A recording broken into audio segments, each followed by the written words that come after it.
Morning everyone. It's a really busy day, but I just did want to comment and pass some remarks on two key announcements from our government. Firstly is a government support for our home and community support workers, and secondly is obviously the Cabinet reshuffle. Firstly, can I just talk to the home and community support workers? You will have seen that we've announced this morning that home and community support workers will receive a 30% increase to their mileage rates to help offset rising fuel costs. Home and community support workers play an absolutely critical role in delivering essential services to some of our most vulnerable New Zealanders, and our government greatly values the work that they do. Their role requires frequent daily travel to provide care in people's homes. These workers are skilled, they're hardworking, they're compassionate, and the work that they do makes a real difference to the people that they serve. And it also means, done well, that we can support people in their homes rather than in our hospitals. As I've said before, we have learned the lessons from COVID that any spending decisions we make now will have longer term impacts on our economy.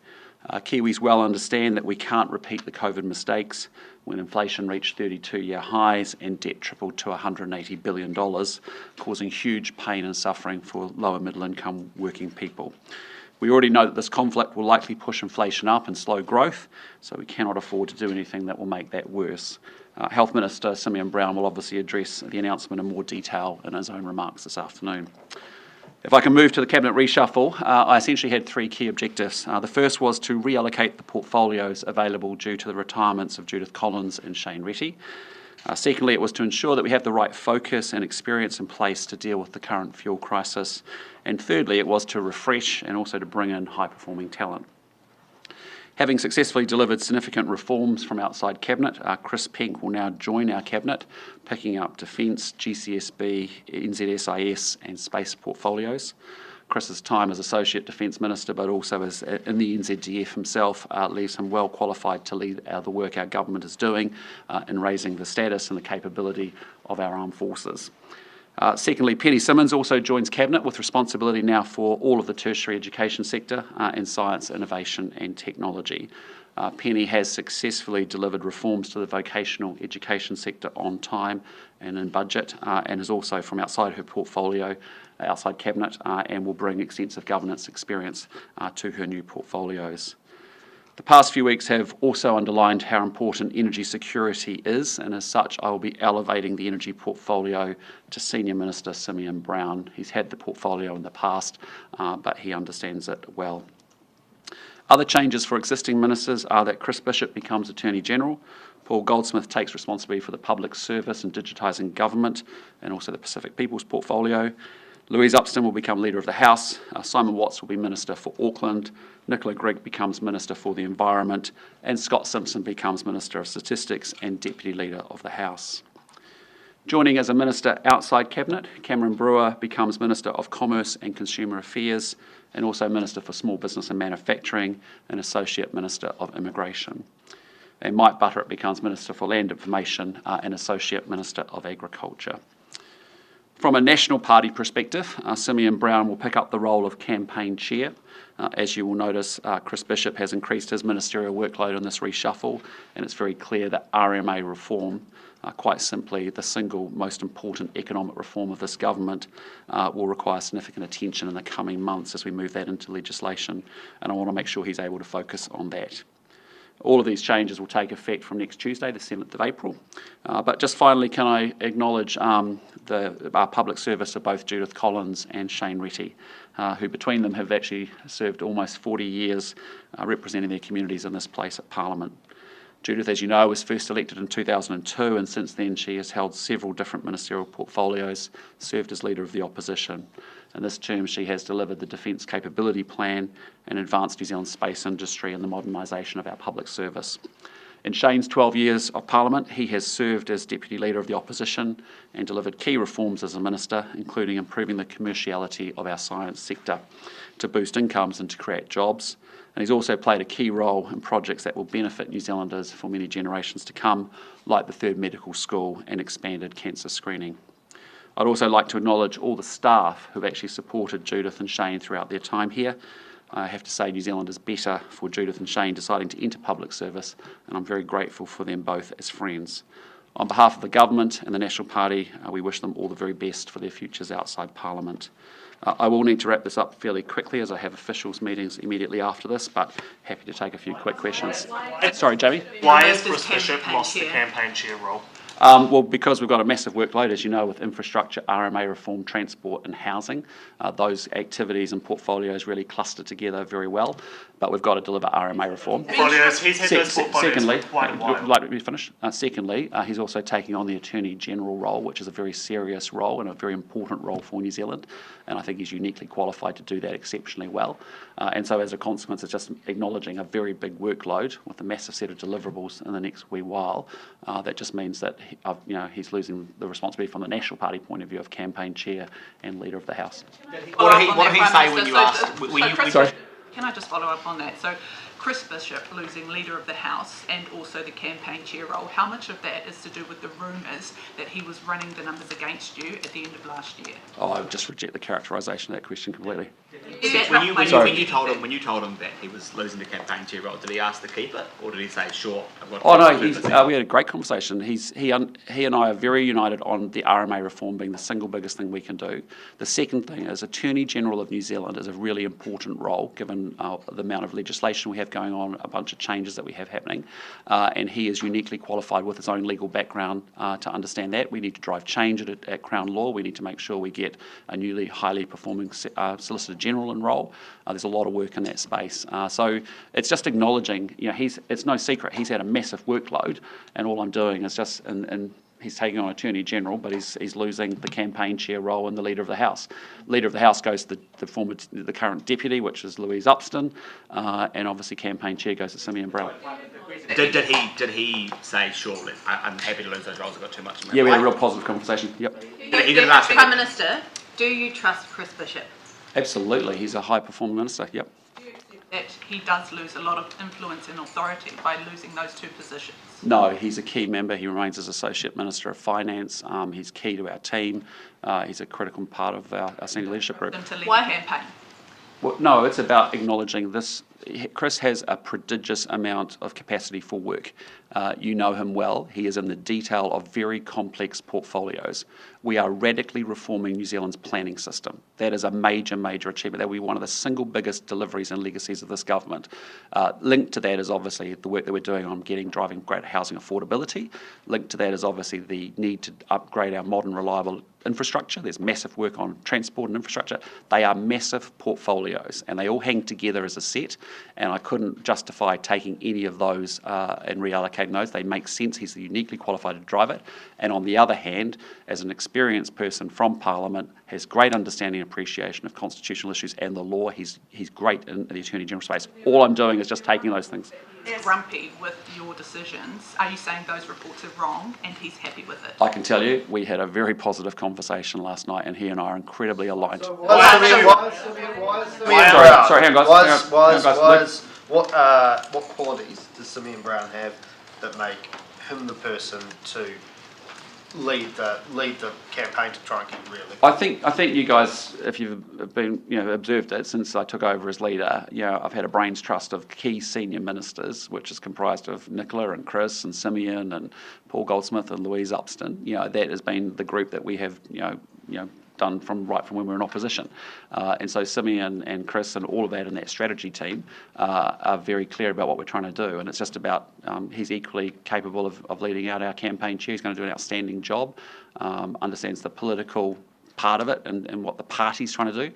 This is about the government and the cabinet responsibilities, but that's a component part of it. Why make the change now, though? Surely campaign planning must be well underway. If you were changing the campaign chair, surely you would have done that earlier. We have a series of campaign. I'm very proud of our campaign from a party point of view, proud of the party, proud of the way that we've organised our campaign. You saw us do that in 2023, from 2020 to 23, and we've been doing it the same since then. RMA reform and local government reform have been going on for some time, so why now? Sorry? Why now? RMA reform and all the reforms that are going on, including across government that he's leading, if that's the reason why he's losing Leader of the House and the campaign chair. Guys, I think you're really overthinking this. He has Out from the election. RMA reform.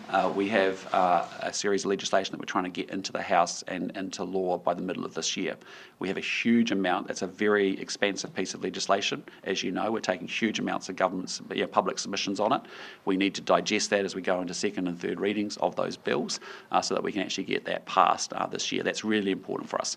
On the other side, he's taking on the responsibility of Attorney General. That is a serious piece of work that has to happen. It's a different type of work. It's about, obviously legal, constitutional issues. He is uniquely qualified to get into the detail of all of that. So all it is just acknowledging massive workload. Campaign chair. The National Party machine is pretty awesome. We have our key partners that we've worked with before. We've been travelling on this all together as a strategy team. We meet regularly on it, multiple times a week, in the way that we organise our own National Party. Sorry, mate. Have you lost confidence in Simon Watts? No, he's done an exceptional job, but I'm just acknowledging that as we go forward, the dominant issue for the remainder of this year and for the foreseeable future will be energy security. And I want to make sure I've got the most, got in my senior leadership team and my senior ministers in the strategy team, actually really, I've got some assigned to it. So it's just acknowledging as an issue, it requires, I want to have a senior minister really associated with that. It's not. As him as a senior minister. Oh no, Simon's a great contributor to our team. Don't get me wrong, and he's done an excellent job on energy. It's just I'm elevating it because I'm just looking to the future, as I've been doing with government as we organise around this fuel response, to make sure that we've got the right leadership in place. Can I just ask what experience Paul Goldsmith brings to the Pacific People's portfolio? Well, he's got Minister Culture and Heritage. It's adjacent to that. I freely admit we don't have a Pacifica person in our National Party team and in our cabinet. That's something that we're working very hard on. As I've said to you before, we need to make sure we continue to work as we go to 2026 and the campaign on getting great candidates from the Pacifica world.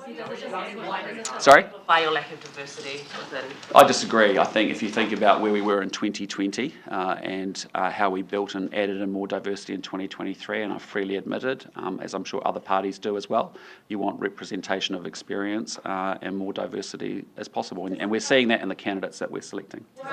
Sorry, Sam? What qualities do you see in Mike Butterick and Cameron Brewer that... Yeah, really good. So first and foremost, Cam Brewer's done an outstanding job as select committee for chair for the FEC. That's obviously a very significant select committee in Parliament, and he's done an excellent job chairing that. As you know, pre-politics, he was involved in Newmarket Business Association and has good literacy around small businesses in particular. And I really want to be able to bring together the consumer and commercial affairs piece with the small business and manufacturing bit to create essentially a super small business minister as such. So that's why I think he's done an exceptional job in the select committee process, and he's also got good background and understanding of the needs of small business and consumer affairs.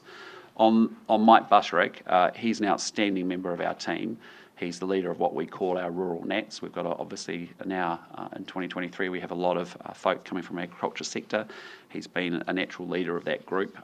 He understands the farming community well.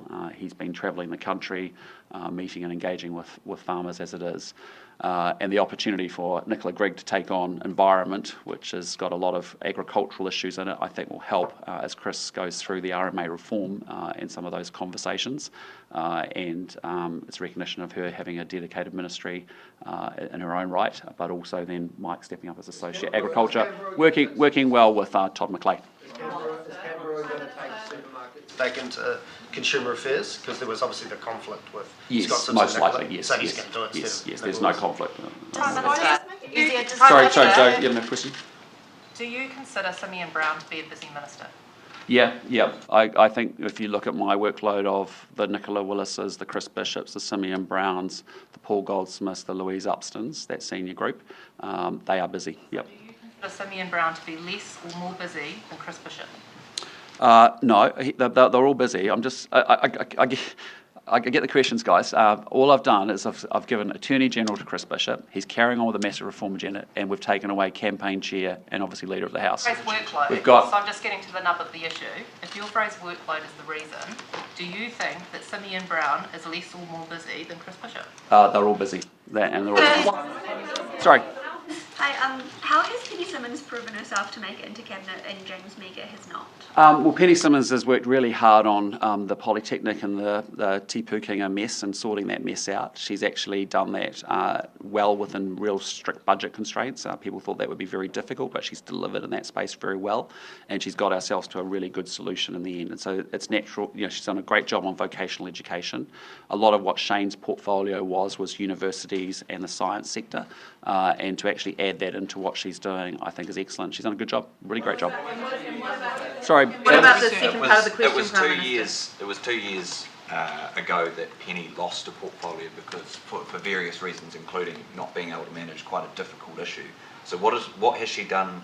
I know you've raised some issues, but what gives you confidence that she won't repeat those kind of behaviours now in Cabinet? Because I'm really clear with the tasking I expect ministers to do, whether they're inside or outside Cabinet. I don't know how you have observed Prime Ministers working with Cabinets in the past, but I have very dynamic conversations, regular feedback, lots of interaction with my ministers. And she had a very clear task, which was to sort out the ungodly mess of Te Pukenga that Labor left us, do it within a budget constraint, which was incredibly difficult and tight, when actually I think a lot of folk, even our officials, thought that would be very difficult to do, and find a way to make sure we build sustainable polytechnics that are regionally based in the regions that can support regional jobs and growth. She's done an exceptional job working through a complex mess and fixing that up.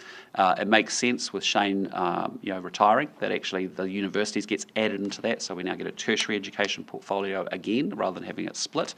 And then importantly, it's very strongly linked the tertiary sector into what we're trying to do with the science sector. And so there's a real natural affinity of the research and development happening in universities, the research and development happening in our PROs, and our research and development happening in the business community. And we're looking at the Irish model. That's what the reforms that Shane's been driving through, and I want that followed through and delivered. That decision to promote Penny come down to the fact that she is from the South Island and to increase the amount of women in your cabinet? No, look, at the end of the day, Chris Penk and Penny Simmons have been ministers outside cabinet who have delivered, whether it's been in building and construction or whether it's been in vocational education, and they've managed difficult, complex projects and got that delivered. Likewise, Canberra has been a good performer for us in terms of his select committee responsibilities and his background, and equally Mike Butterick has been outstanding in the agricultural community for us. And so those are two, the fact that we've got two elevations into cabinet and two elevations from the class of 23 into the ministries outside of cabinet, I think it's just good renewal, good refreshment. I've got massive clarity on what I'm expecting those ministers to do. The portfolios they have some logic and adjacencies that they hang together as clusters of activities. The people that they will work to as ministerial colleagues, there's some real, that's the way we've always organised. And as I've always said to you, right minister, right time, right assignment, clarity. Okay, we have to wrap it up. Yes, sorry, Bridie. So did you catch Anthony Albanese's address last night? What did you make of it, especially his message to Australians urging them to play their part and only use fuel as needed? Well, look, both countries are in quite different situations. We obviously have higher levels of stock and inventory with our fuel supplies. You've seen us organise our National Fuel Response Plan early. In fact, the Australians have adopted that. You've seen us think about the approach to support timely, targeted, temporary. You've seen the Australians adopt that as well. But look, I'm not going to comment on Australian domestic politics because they will have a different set of challenges that they're dealing with versus what we are. And frankly, in my conversations with other world leaders, they're all dealing with a whole different set of challenges that we do or don't have. On the fuel side, as you know, we're wanting to secure these unsolicited bids, and so we're working our way through that. Secondly, we have this capacity to be able to do the ticket swaps because we hold tickets for fuels that we don't use in New Zealand that are valuable to other countries that might enable us to get extra supply above and beyond what we have as our legally obligated stock holdings. I met with the CEO of Channel Infrastructure this week, and as you know, Minister Jones and Willis and myself have been wanting to talk about what we can do about more fuel storage, and I know that we'll have an announcement on that very shortly. All right, I'm going to take two more questions, guys. The associate sport portfolio has been taken off Chris Bishop and appears to have disappeared entirely. Why is that? Yeah, didn't think we needed it. Prime Minister, Nicola Willis has been... Is there lack of confidence in what he was doing in the portfolio? I can get Chris Bishop will be able to get cricket tickets. It'll be all right. Nicola Willis has been kind of leading, at least publicly, leading the fuel response. She leads the oversight group. with this change of portfolios with Simeon Brown, do you envision that changing at all, or will it still be Nicola Willis's kind of there's in that ministerial oversight group, we have our meetings at 7:30 each morning, obviously the Associate Ministers of Finance, which will be Chris Bishop, David Seymour, Shane Jones. Shane Jones has a specific delegation around fuel security, as you know, as Associate Minister of Energy. In there will be, is also Minister of Energy, which will be Simeon Brown, myself, Nicola, that's the group, and we meet with our officials. We met last night, at 9 o'clock, and then we met again this morning at 7.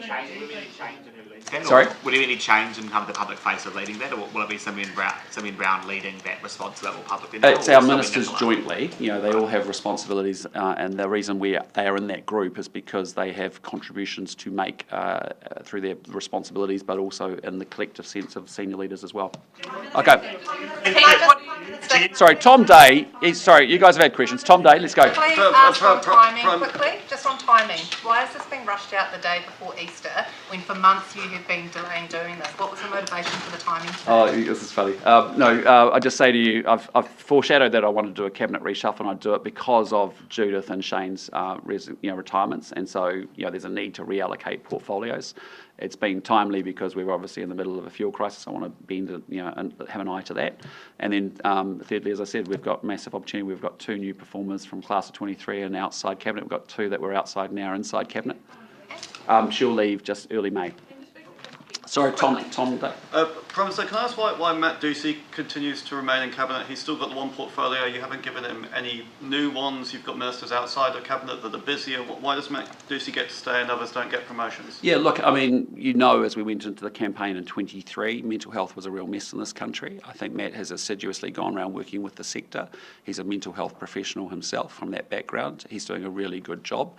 I think if you start to look at the 5 metrics that we've talked about, improving access and mental health, he's got a job to do, and I want him focused on that. Last question, Mikey.